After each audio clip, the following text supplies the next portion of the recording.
When we talk about puppy obedience training classes, what's your first end goal that comes to mind? Socialization? Having a puppy with good manners?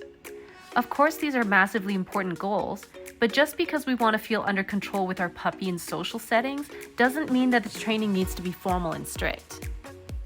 On the contrary, sometimes starting your training by teaching your puppy to play with you first can have unexpected positive effects on your overall puppy's training results.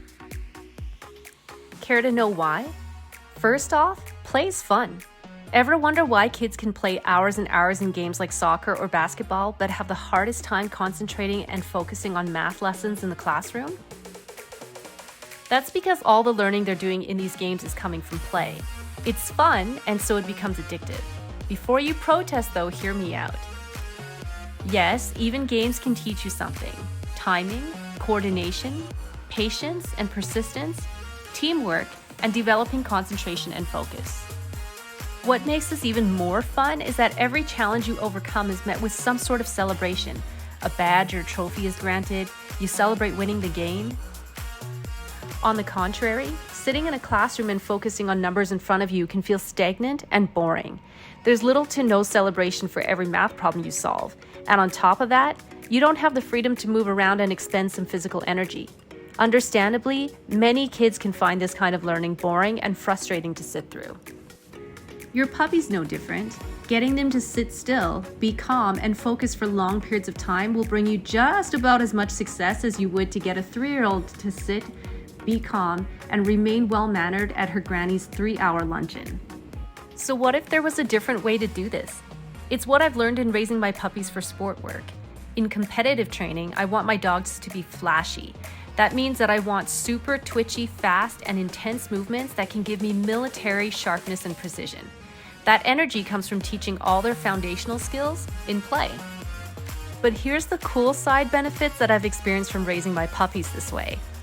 My puppy thinks I'm hella fun. Every time I take her out for exercise, it's fun in games with me.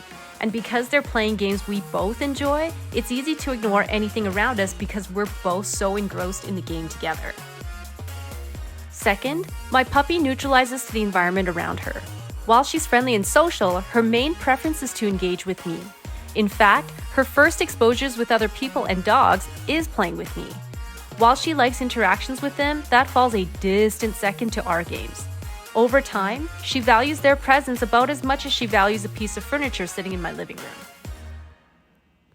She develops confidence in new situations. Because play releases dopamine, which are also known as happy endorphins in the brain, anytime I bring her into a new situation and the first thing we do is play, she learns to associate anything new with good experiences, and so she develops confidence no matter where I take her. Next, the focus and concentration are unreal. Play is fun, and when she understands the rules of the game, it takes all her concentration and focus to win. Like kids in a basketball game, I can hone and develop her focus because there are constantly changing dynamics she has to look for. A side bonus, your puppy doesn't think to run away from you or drag you on the leash to investigate the outside environment. There's no need to. It's something you can take for granted in your puppy obedience training because all the fun happens with you. My puppy also learns emotional regulation. The right types of games will teach your puppy how to go from super excited to super calm and relaxed. She'll feel much more fulfilled in her relationship with you because she gets to share both sides of herself with you. Because you're giving her outlets for both, you get to share many more life experiences together. The puppies that I find struggle with this the most are the ones who belong to owners who never play with their puppies and focus too much on control. The games I play with my puppy that enhance training will also teach clear rules and boundaries.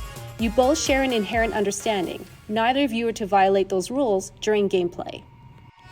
Lastly, she doesn't think to get into naughty behaviors. Most problem behaviors like destructive chewing, excessive barking, stealing, or digging comes from a place of boredom. Because she puts so much energy into playing with me, she doesn't have energy to put into mischievous behaviors like these. See how a little effort put into learning how to play with your puppy can improve your puppy obedience training? The next time you bring your puppy out, try integrating more play and games into your training and walks, and let us know how this affects your puppy's behavior.